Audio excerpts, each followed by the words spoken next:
नमस्कार, बहुत स्वागत है आपका। मैं हूं आपके साथ ऋतु ज्ञानवानी। सबसे पहले बात कवर्धा की करेंगे। रसोइया संघ का विरोध प्रदर्शन देखने को मिला है। सरकार से रसोइया संघ मांग कर रहा है, कलेक्टर दर पर मानदेय देने की मांग है। कलेक्टर कार्यालय गेट के सामने धरने पर बैठे हैं। मुख्यमंत्री के नाम ज्ञापन सौंपा है।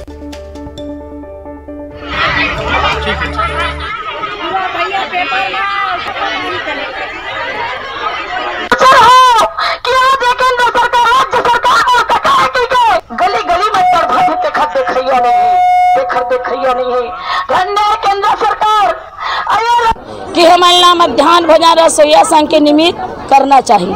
कलेक्टर दर हमला देना चाहिए। बेरोजगार भत्ता हमला मिलना चाहिए, है ना। जब अलीन गलीन में दुनिया भर के आदमी हमारे सरकार भत्ता ला बढ़ा सकते। अरे हम 9 बजे ले जात, हम 3 बजे घर में आवत हम, तो कखर में हम काम करे ला जाबू। अरे 50 रुपया हमारे सरकार हदे थे, ये 50 रुपये में भैया हमारे परिवार नहीं चला। अरे ऐसे समय आते ना, एक झन लड़का एक कापी है नहीं आऊँ, तो हमारा कलेक्टर से विज्ञापन सौंप न रही, सब सौंप डरे।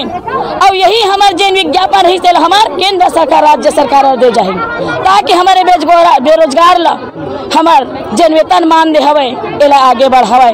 मैं तो दोनों हाथ ला जोड़ के की था।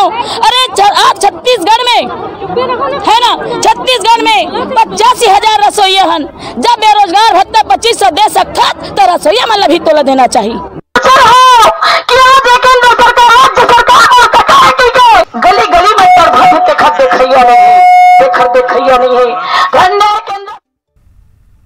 और ज्यादा जानकारी के लिए मनीष हमारे साथ जुड़ गए हैं। मनीष, रसोइया संघ का प्रदर्शन चल रहा है, कई सारी मांगे हैं, क्या क्या आखिर इनकी मांगे हैं और क्या अब तक आश्वासन मिल पाया है?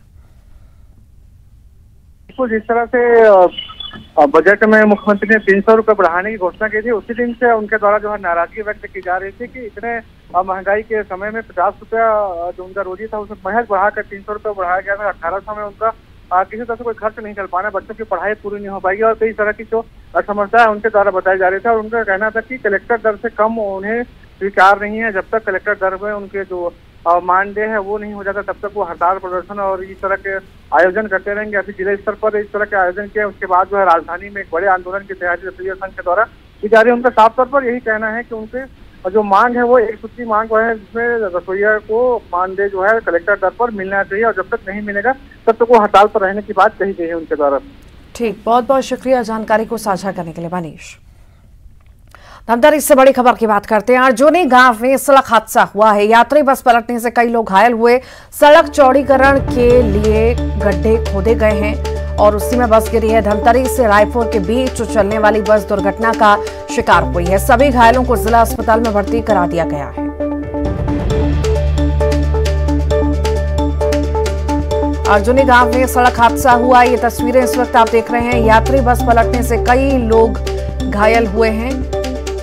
सड़क का निर्माण कार्य चल रहा था और वहीं पर गड्ढा खोदा गया था, उसी में बस गिरी है और यह हादसा हुआ जिसमें कई सारे यात्री घायल हुए हैं।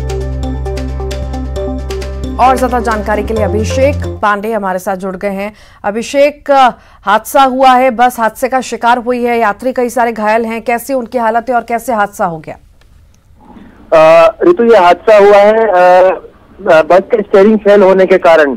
ये बस जो है रायपुर और धमतरी के बीच चलती थी, मिनी बस है और जिस सड़क से जाती थी उस सड़क का भी चौड़ीकरण का काम चल रहा है, लिहाजा सड़क के किनारे गड्ढा खुदा हुआ है और स्टीयरिंग फेल होने के कारण बस उसमें जा गिरी और पलट गई। हादसे के वक्त बस में कुल 17 यात्री सवार थे। सभी को कुछ न कुछ चोट आई है, लेकिन गनीमत की बात है कि कोई गंभीर रूप से घायल नहीं हुआ है। सभी घायलों को जिला अस्पताल में फौरन भर्ती कर दिया गया था और आसपास के लोगों ने जो तत्परता दिखाई, फौरन मदद पहुंची और तुरंत ही सभी यात्रियों को निकालकर अस्पताल भिजवा दिया गया था। अभी सभी यात्रियों की हालत खतरे से बाहर। ठीक, बहुत बहुत शुक्रिया जानकारी को साझा करने के लिए। आगे बढ़ते हैं, जगदलपुर की बात करते हैं। बीजेपी की जांच दल अब तोकापाल पहुंचा है। भेजरी पदर गांव बीजेपी का दल पहुंचा। जांच दल में पूर्व गृह मंत्री ननकीराम, पूर्व मंत्री केदार कश्यप, पूर्व सांसद दिनेश कश्यप, पूर्व विधायक संतोष बाफना सहित भाजपा संगठन के कई नेता मौजूद हैं। बस्तर के तोकापाल ब्लॉक के भेजरी पदर में कल धर्मांतरित महिला के शव दफनाने को लेकर विवाद हुआ था। आदिवासी समाज से विवाद हुआ था। समझाइश के दौरान पुलिस जवान भी घायल हुए थे।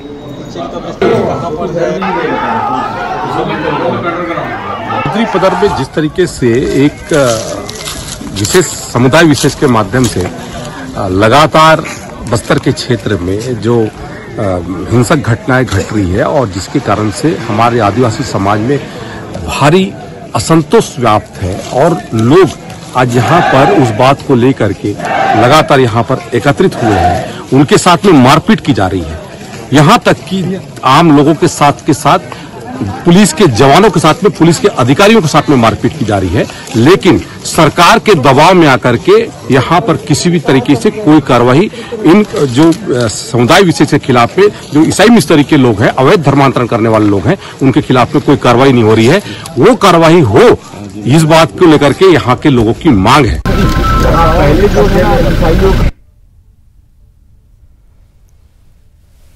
तो बीजेपी की जांच दल पहुंची है कल शव दफनाने को लेकर। बता दें, ये पूरा विवाद हुआ था जिसमें कई सारे पुलिसकर्मी भी घायल हुए थे। आदिवासी समाज से ये विवाद हुआ था। विवाद के दौरान पुलिस जवानों के घायल होने की भी खबर थी। बीजेपी की जांच दल अब तोकापाल पहुंचा है और पूरी जांच पड़ताल अभी जारी है। जगदलपुर की तस्वीरें हैं जहां पर बीजेपी का जांच दल तोकापाल पहुंचा। भेजरी पदरगांव में बीजेपी का दल पहुंचा है। बता दें आपको, कल शव दफनाने को लेकर विवाद हुआ था। आदिवासी समाज से ये विवाद हुआ था जिसमें विवाद के दौरान पुलिस जवान भी घायल हुए थे।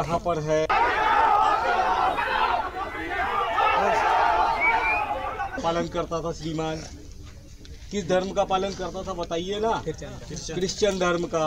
क्रिश्चियन कब्रिस्तान कहाँ पर है? पालन करता था श्रीमान, किस धर्म का पालन करता था बताइए ना? क्रिश्चियन धर्म का। क्रिश्चियन कब्रिस्तान कहाँ पर है? पालन करता था श्रीमान, किस धर्म का पालन करता था बताइए ना? क्रिश्चियन धर्म। और ज्यादा जानकारी के लिए श्रीनिवास हमारे साथ जुड़ गए हैं। बीजेपी का जांच दल पहुंचा है। श्रीनिवास, आखिर किस तरह की स्थिति अभी है और क्या कुछ सामने आ पाया है? जी, 2 दिन पहले जो धर्मांतरित महिला है जो मृत्यु हो गई थी, उसको लेकर जो आदिवासी समाज और ईसाई समाज के बीच में विवाद हुआ था, उसको लेकर आज भाजपा जो प्रदेश अध्यक्ष अरुण साहब के निर्देश पे ननकी राम कंवर और 5 सदस्यीय टीम जांच करने पहुंची है और वहां के जो आदिवासी जो समाज के लोगों से चर्चा कर रही है कि आखिर ये घटना क्यों हुई, पथराव क्यों हुआ, आखिर ये सब चीजें बात क्यों आ रही है। इसको लेकर आज जांच टीम पहुंची है और सभी बिंदुओं पर तथ्य जुटाने की कोशिश कर रही है। ननकी राम, केदार कश्यप, संतोष बाफना पूर्व विधायक सहित संगठन के काफी नेता बस्तर पहुंचे हैं और भेजरी पदर पहुंचे हैं और सभी लोगों से बातचीत कर रहे हैं और इसके बाद वे सभी जिला कलेक्टर से मिलकर, जिला एसपी से मिलकर सभी बिंदुओं पर चर्चा करेंगे। जी ठीक, बहुत बहुत शुक्रिया श्रीनिवास जानकारी को साझा करने के लिए। रायपुर से बड़ी खबर की बात करेंगे। चेटी चंद महोत्सव के दिन छुट्टी का ऐलान किया गया है। सीएम भूपेश बघेल ने घोषणा की थी प्रदेश के सभी नगर निगम और नगर पालिका क्षेत्रों में छुट्टी रहेगी। सामान्य अवकाश के लिए अधिसूचना जारी की गई है।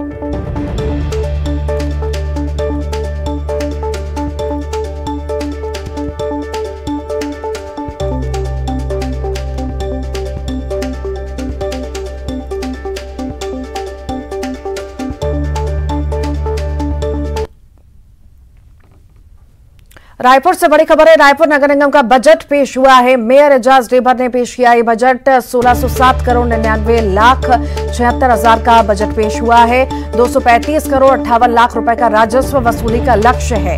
विपक्ष के हंगामे के बीच ये बजट पेश हुआ। सदन में पीएमए को लेकर भी बीजेपी का हंगामा देखने को मिला। आवास योजना के लिए 39 करोड़ 50 लाख का प्रावधान हुआ है। अमृत मिशन योजना के लिए 150 करोड़ का प्रावधान है। बड़े नालों के निर्माण में 15 करोड़ खर्च होंगे। SC/ST वार्डों के विकास के लिए 8 करोड़ खर्च होंगे। खारून नदी में मिलने से पहले नालों के पानी का फिल्टर होगा। 2 करोड़ की लागत से ट्रीटमेंट प्लांट बनेगा। पुराने अंडरग्राउंड सीवरेज सिस्टम की मरम्मत होगी। बजट में 1 करोड़ की राशि का प्रावधान किया गया है। फूल चौक से आजाद चौक मार्ग के शेष भाग का चौड़ीकरण होगा। फ्लाईओवर का निर्माण होगा। स्थानीय लोगों की सहमति उसमें होगी। निकाय में कचरा जमा करने के लिए ई-रिक्शा, ई-कोट के लिए 7 करोड़ का प्रावधान किया गया है। रायपुर नगर निगम में डॉग शेल्टर बनेंगे।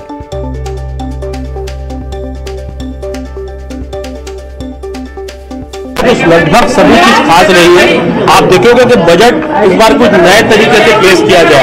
बजट में ज्यादा रोजगार देने की बात कही गई है, बजट में महिलाओं को रोजगार देने की बात कही गई है, बजट में युवाओं को रोजगार देने की बात कही गई है, बजट में स्वास्थ्य और शिक्षा दोनों पे ज्यादा जोर दिया गया है। बजट में अगर हम बात करेंगे तो 1 साल से लेकर 80 साल तक के वृद्धा तक के इस बजट में पूरा इसको सम्मिलित किया गया है। मतलब बजट में मैं बोल सकता हूं कि सभी वर्गों को इस बजट में शामिल किया गया है। और आप देखेंगे कि नगर निगम घाटे का बजट है, मगर हमने 100 करोड़ रुपया इसमें वो भी किया पिछले बार का हमारा करीब 15 करोड़ का था, इस बार हमारा 16.5 करोड़ का है। आजाद चौक से जो फ्लाईओवर बनने की बात हो रही है, क्या वो बन के रहेगा? देखिए, माननीय मुख्यमंत्री जी ने एक बात कही है, इसमें जनता से फीडबैक लेना है। जो लोग वहां रहते हैं उन लोगों से सुझाव लेना है। अभी मैं उनकी एक बैठक बुलवाया हूं, उस बैठक के बाद वो फिर जैसा बोलेंगे, फ्लाईओवर चाहेंगे तो फ्लाईओवर, और मुआवजे के लिए माननीय मुख्यमंत्री जी ने 10 करोड़ रुपए दे चुके हैं। उसके अलावा बोलेंगे अगर 20 करोड़ रुपए भी लगेगा तो 20 करोड़ रुपए भी माननीय मुख्यमंत्री जी प्रदान करेंगे। आवास को लेकर अरे अच्छी बात को लेकर कोई आधार बातों को लेकर कोई बात को उठाए ना। सिर्फ ये सदन को मीडिया में आने के लिए, आप लोग के सामने आने के लिए कुछ भी अनर्गल बात करके आरोप लगा के सामने आने के लिए बात नहीं होना चाहिए। यहाँ एक नई शुरुआत होना चाहिए। भोपाल से बड़ी खबर है, ISSF वर्ल्ड कप शूटिंग का शुभारंभ हो चुका है। सीएम शिवराज सिंह चौहान शुभारंभ करेंगे। 27 मार्च तक राज शूटिंग अकादमी में चैंपियनशिप का आयोजन होगा। 30 देशों के लगभग 200 शूटर्स शामिल होंगे। शूटिंग चैंपियनशिप में राइफल और पिस्टल इवेंट के फाइनल होंगे। 30 देशों के शूटर्स के प्रैक्टिस सेशन शुरू हुए हैं। कल से देश भर के शूटर्स निशाना साधेंगे। 3 देशों ने एयर कनेक्टिविटी की वजह से हिस्सा नहीं लिया है। मध्य प्रदेश अंतर्राष्ट्रीय शूटिंग वर्ल्ड कप की मेजबानी कर रहा है और इससे पहले खेलो इंडिया की भी मध्य प्रदेश ने मेजबानी की थी।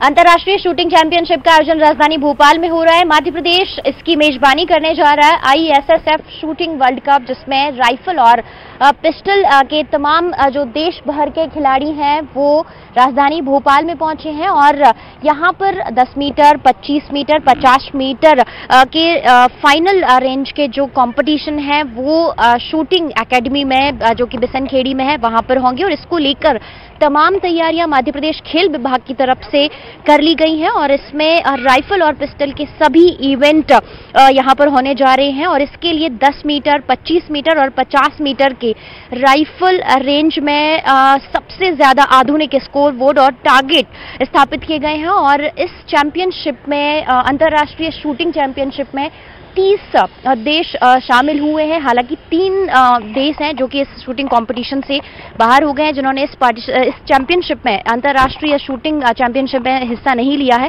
लेकिन आप देखेंगे कि राजधानी भोपाल में इस चैंपियनशिप को लेकर तमाम जो तैयारियां हैं वो की गई हैं। अलग अलग जो देश हैं उनके जो शूटर्स हैं वो राजधानी भोपाल पहुंच गए हैं।